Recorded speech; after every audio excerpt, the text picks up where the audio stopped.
மாத்தலாம் டீ கடை கதை. வீட்டு தின்ன மேல எத்தனை சூப்பர் கதை. காட்டுல மேட்டுல சுத்துன கலைஞனின் கதை. மூச்சில் இருக்குது உலகின் முதன் மொழி கதை.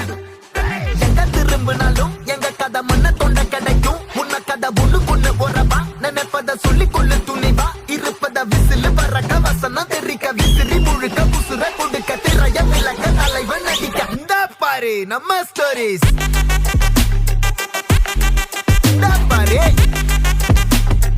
இந்த பாரு நம்ம